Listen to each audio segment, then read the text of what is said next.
Someone must remain trapped in solitary wakening until the end of the cosmos. Oh my gosh, it's actually that short story. The Omelis. Um. Oh, wow. The one who walked away from Omelis. How long is it? The one who walked... The ones who walk away.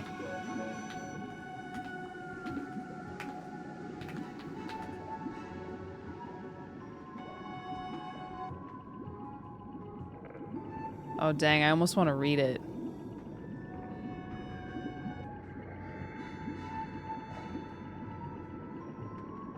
I've never read it before. It's okay, you know what? I actually want to read it. Is that cool? I feel like it's worth reading at this point. It's 5 pages. Okay, this reads out loud time. The Ones Who Walk Away from Omelis by Ursula K. Le something. With a clamor of bells that set the swallows soaring, the festival of summer came to the city Omelis, bright towered by the sea. The ringing of the boats in the harbor sparkled with flags. In the streets between houses with red roofs and painted walls, between the old moss-grown gardens and under avenues of trees, past great parks and public buildings, processions moved. Some were decorous, old people in long stiff robes of mauve and gray, grave master workmen, quiet, merry women carrying their babies and chatting as they walked. In other streets, the music beat faster, the shimmering of gong and tambourine, the people went dancing. The procession was a dance. Children dodged in and out, their high calls rising like swallows crossing flights. Over the music and the singing, all the procession wound toward the north side of the city, where on the great water meadows, called the great fields, boys and girls, naked in the bright air, with mud-stained feet and ankles, and long, lithe arms, exercised their rest of horses before the race. The horse wore no gear at all, but a halter without a bit. Their manes were braided with streamers of silver, gold, and green. They flared their nostrils and pranced and boasted to one another. They were vastly excited, the horses being the only animal who has adopted our ceremonies as his own. Far off, to the north and the west, the mountains stood up, half encircling Omelis on her bay. The air of morning was so clear that the snow still crowning the 18 peaks burned with white gold fire along the miles of sunlit air. Under the dark blue of the sky, there was just enough wind to make the banners that marked the race course snap and flutter now and then. In the streets, the broad green meadows, one could hear the music winding through the city streets, farther and nearer, and ever approaching. A cheerful faint sweetness of the air from time to time trembled and gathered together and broke out into the joyous clanging of the bells. Joyous! How is one to tell about joy? How to describe the citizens of Omelis? They were not a simple folk, you see, though they were happy. But we do not say the words of cheer much anymore. All smiles have become archaic. Given a description such as this one tends to make certain assumptions. Given a description such as this one tends to look next for the king, mounted on a splendid stallion and surrounded by his noble knights, or perhaps in a golden litter borne by great muscled slaves. But there was no king. They did not use swords or keep slaves. They were not barbarians. I do not know the rules and the laws of their society, but I suspect that there are singularly few. As they did without monarchy and slavery, so they also got on without the stock exchange, the advertisements, the secret police, and the bomb. Yet I repeat that these were not a simple folk, not dulcet shepherds, noble savages, blatant utopians. They were not less complex than us. The trouble is that we have a bad habit, encouraged by pedants and sophisticates, of considering happiness as something rather stupid. Only pain is intellectual, only evil is interesting. There is a treason of the artist. This is the treason of the artist, a refusal to admit the banality of evil and the terrible boredom of pain. If you can't lick 'em, join 'em. If it hurts, repeat it. But to praise despair is to condemn delight. To embrace violence is to lose hold of everything else. We have almost lost hold. We can no longer describe happy man, nor any celebration of joy. How can I tell you about the people of Omelas? They were not naive, happy children, though their children were in fact happy. They were mature, intelligent, passionate adults whose lives were not wretched. Oh, miracle! But I wish I could describe it better. I wish I could convince you. Omela sounds, in my words, like a city in a fairy tale. Long ago and far away, once upon a time. Perhaps it would be best if you imagined it as your own fancy bids, assuming it will rise to the occasion. For certainly I cannot suit you all. For instance, how about technology? I think that there would be no cars or helicopters in and above the streets. This follows from the fact that people of Omelas are happy people. Happiness is based on a just discrimination of what is necessary, and what is neither necessary nor destructive, and what is destructive. In the middle category, however, there was that of the unnecessary but undestructive, that of comfort, luxury, exuberance, etc. They could perfectly well have been central heating, subway trains, washing machines, and all kinds of marvelous devices not yet invented here. Floating light sources, fuelless power, a cure for that common cold. Or they could have none of that. It doesn't matter, as you like it. I incline to think that people from towns up and down the coast have been coming to Omelas during the last days before the festival on that very fast little train and double-decked trams, and that the train stations of Omelas are actually the handsomest buildings in town, though plainer than the magnificent farmers' market.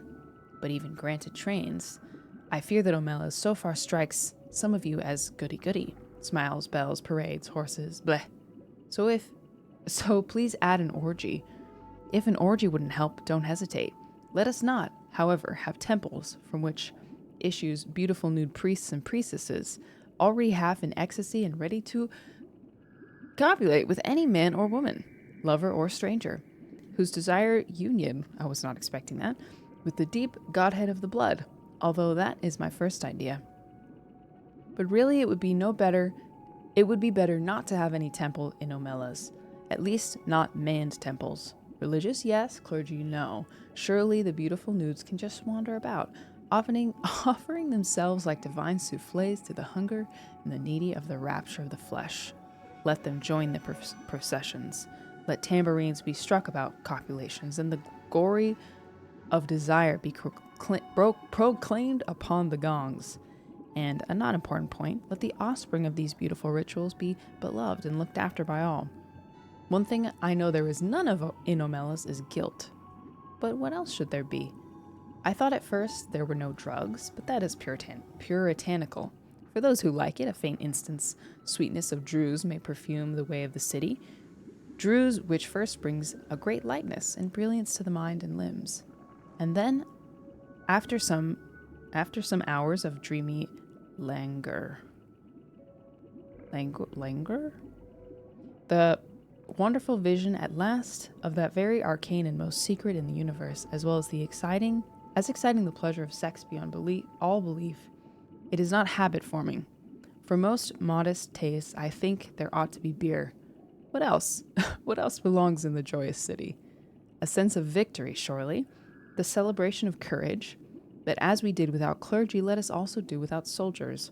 The joy built upon successful slaughter is not the right kind of joy. It will not do. It is fearful and it is trivial. A boundless and generous contentment, a magnanimous triumph felt not against some outer enemy, but in communion with the finest and fairest in the souls of all men, everywhere, and the splendor of the world's summer. This is what swells in the heart of the people of Omelas. And the victory they celebrate is that of life. I don't think many of them need to take Druse. Most of the processions have reached the green fields by now. Marvelous smells of cooking go forth from the red and blue tents of their provisioners. The faces of small children are amiably sticky. In the benign gray beards of a man, a couple of crumbs of rich pastry are entangled. The youth and girls have mounted their horses and beginning to group around the starting line of the course. An old woman, small and fat and laughing, is passing out flowers from a basket. Tall young men wear her flowers in their shining hair. A child of 9 or 10 sit at the edge of the crowd alone, playing on the wooden flute. People pause to listen, and they smile. They do not speak to him, for he never ceases playing and never sees them, his dark eyes wholly wrapped in the sweet thing magic of the tune. He finishes and slowly lowers his hands, holding the wooden flute.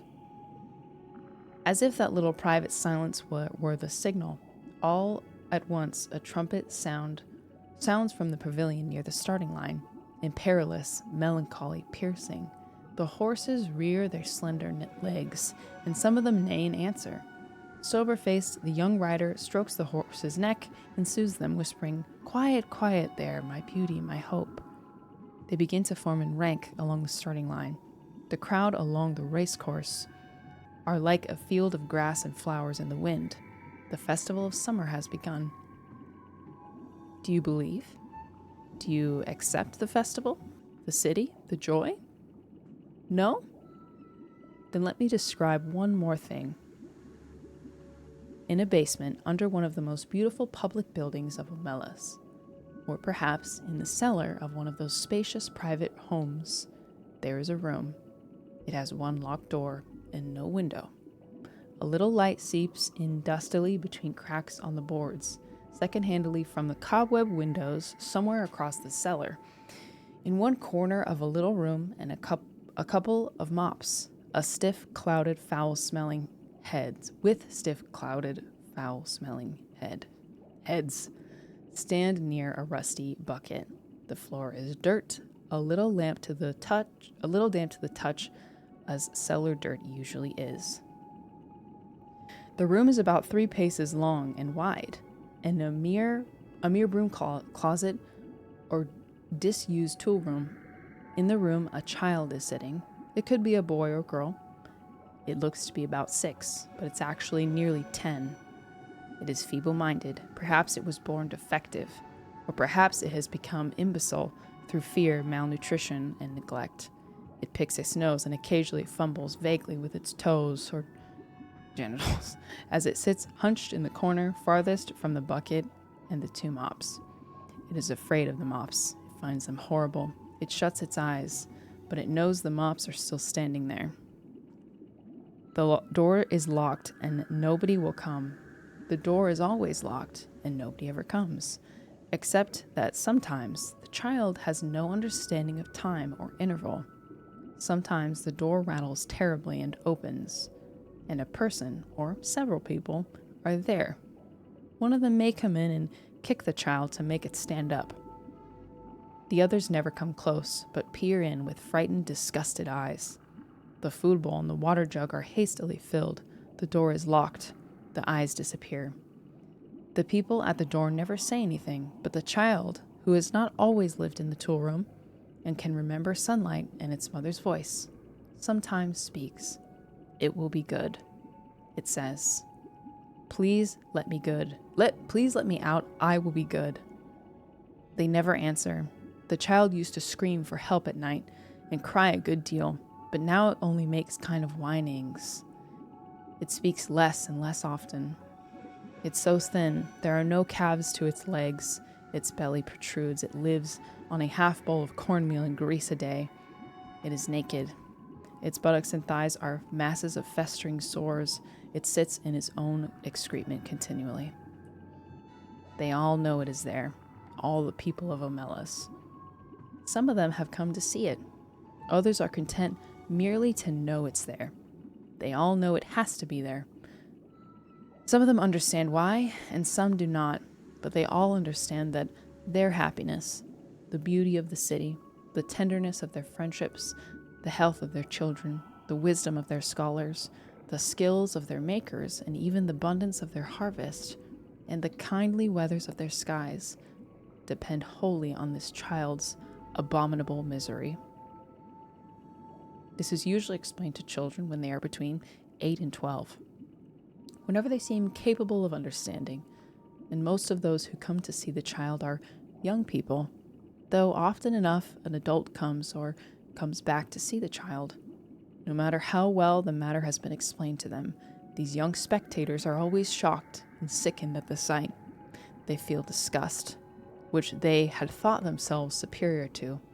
They feel anger, outrage, impotence, despite all the explanations. They would like to do something for the child, but there is nothing they can do. If the child were brought up to the sunlight, out of that vile place, if it were cleaned and fed and comforted, that would be a good thing indeed. But if it were done in that day and hour, all the prosperity and beauty and the delight of Omelas would wither and be destroyed.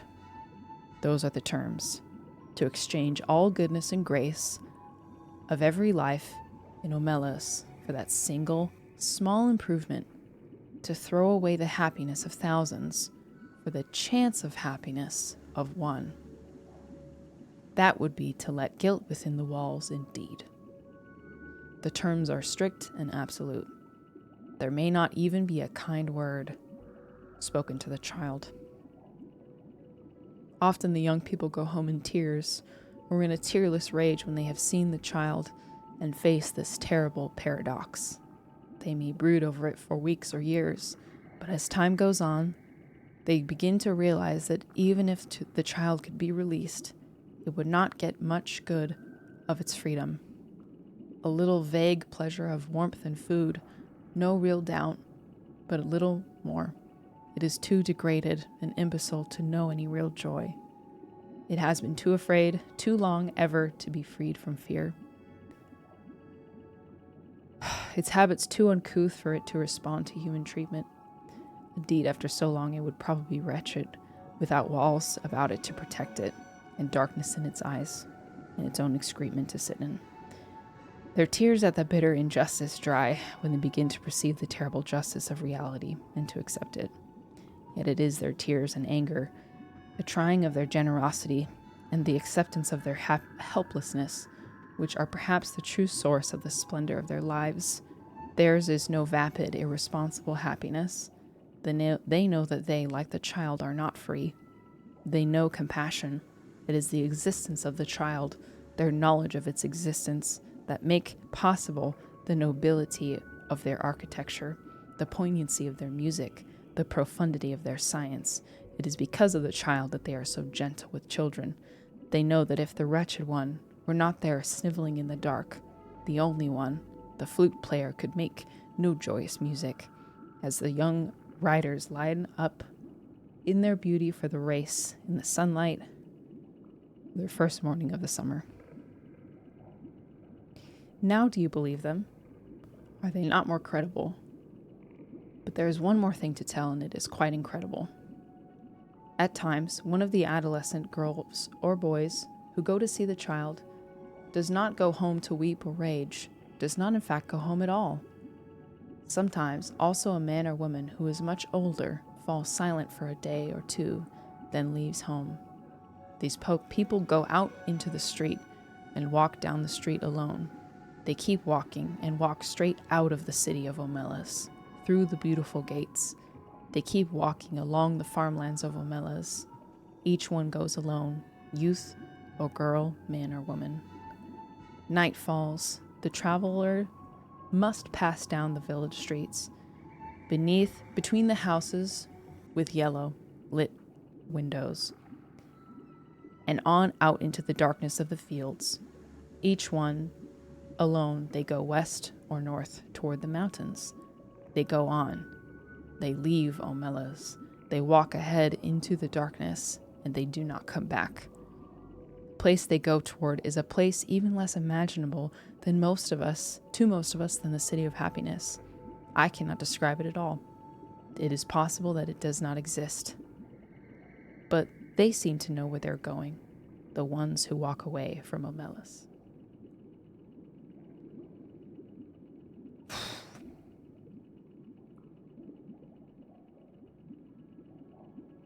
Whew.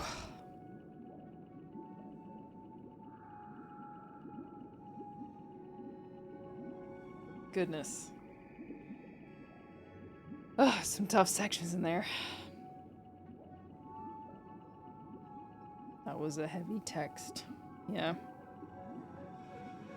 I know about this.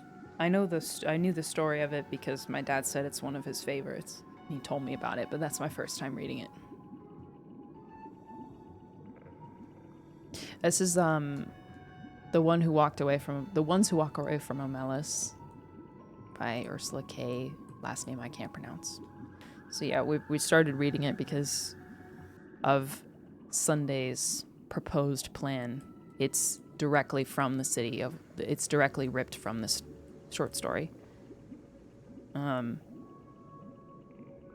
His idea of this like utopian society would cost merely a personal eternal sacrifice, one person trapped in solitary awakening until the end of the cosmos.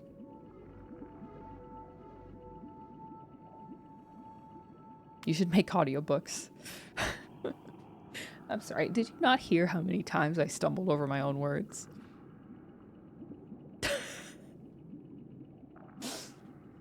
Oh, that's so interesting. Man, I don't even know. I don't really have any commentary on it yet because I just want to think about it. Think about it more. You can edit. Yeah, I guess. Yeah, okay. Anyway, it's Senryo Gacha time.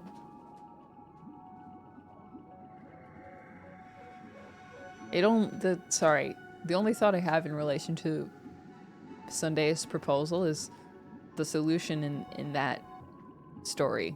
The only way that like justice is created is if the people make the choice to leave or make the choice not to be a part of Omelis.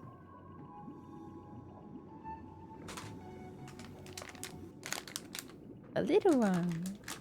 So I wonder how that's gonna, like, if it's gonna play out like that or if it's gonna be different. Who is this? It's just a tiny baby little. Hee Kurumi. Cute. She's on her pillow. Oh my gosh, she's on her pillow on the phone. Hello. Man, that was rough. I definitely almost did not get through that last bit. So, question of the hour is, who does he plan to trap in the solitary awakening? Himself? That would be my proposition, or my guess. Awakening. Which means that this so-called paradise is still a dream. Stepping into this paradise means forsaking reality, correct?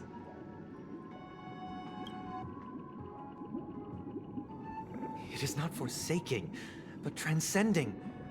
Flesh, blood, sorrow, Transcending. weakness.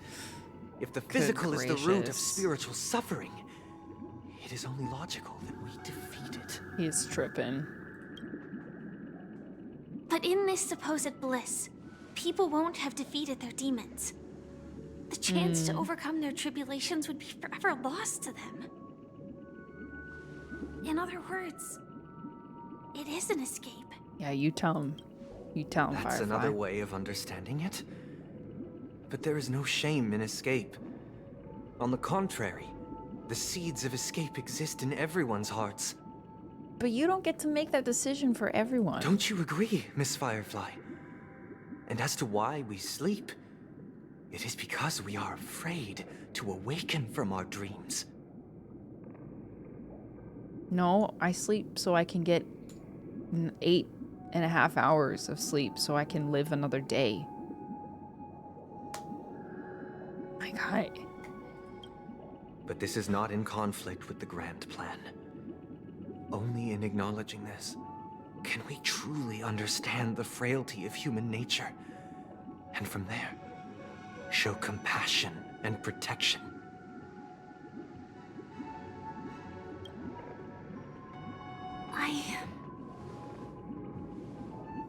admit that you are a born leader. Your perspective on humanity brims with pessimism. Yet you express compassion for all. Even when your heart pities them. But unlike you, I live for the self. From my perspective, individuals making choices for themselves is their birthright. The want to escape may be innate in the weak. But whether they are weak or not, it is not up to another to decide. Perhaps in your mind, you also view me as weak? Yeah, that's basically what he said. Because I don't think so. Yeah, you're not weak. Your choices make you strong. Since Miss Firefly has said her piece, the Astral Express will also naturally give you our answer. We'll leave it to you. Just as Mr. McHale instructed before. Tell him our choice. We can't even speak! Cutscene, cutscene, cutscene, cutscene, cutscene, cutscene. Oh my gosh. What is this place? Holy momentum kill. Does this place ring any bells, Misha? Holy momentum kill. What the freak? I don't know. But I feel a sense of deja vu. What is this place? It's the realm within a dream bubble. This was left to the Astral Express by a nameless, but weirdly, when we entered it, it was completely empty. Dr. Edward from the Dreamscape sales store told me that dreams are formed from memories, and a dream bubble can't take shape if its core is empty. So I thought you might be able to help us in unraveling this mystery, Misha. As a hotel doorman, you know Penacony best among us. I don't know much about dream bubbles, but if you want to figure out what this mansion is, I'll do my best. I'm counting on you then. Himeko, I still don't get it. Why were you so sure that Misha had a connection with this dream bubble? I wasn't sure. It was just a hunch. But since Misha feels familiar with this place, my hunch might be correct. Surely Misha's not going to be related to the Omela's short story. Exactly. This is where you and Firefly encountered death, which we now know as dormancy. Considering its connection to Dreamflux Reef, it's not surprising it appeared here. The question Surely now that's not is, what the Watchmaker wants. who brought you here? Based on the clues we Right. have so far, it's unlikely to be that masked fool. So identifying them is crucial to us. We're drawing closer to the truth once more. Let's give Misha some time, as I believe he'll unveil the secret of this dream bubble.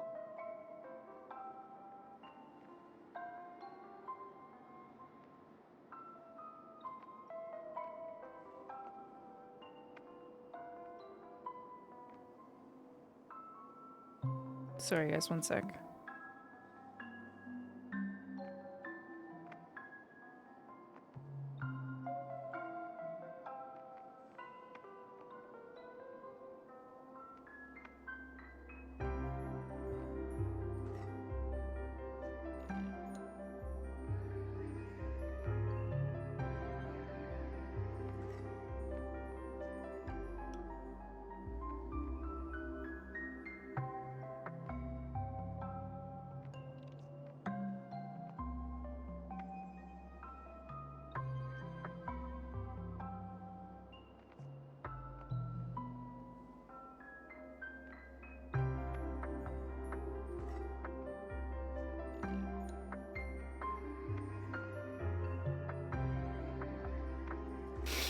Sorry.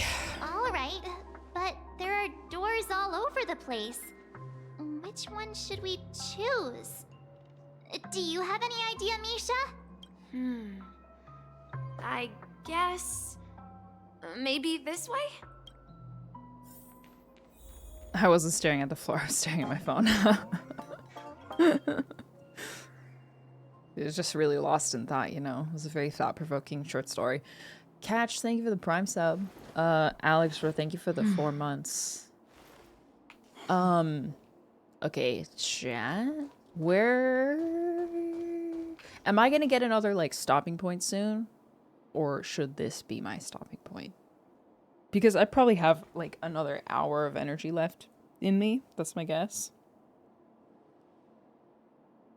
This is a good stopping point? Dang. I respect that. I respect you guys not telling me to keep going. This or after the next cutscene? How far away is the next cutscene, would you say? You stopped here. Does it even let you stop here? I mean, I could close the game, so I think so. An hour's not gonna cut it. This part is so connected to what we saw. Like, it's connected to the short story.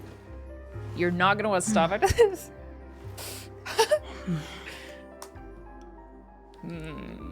That's a tough one. That's a tough one.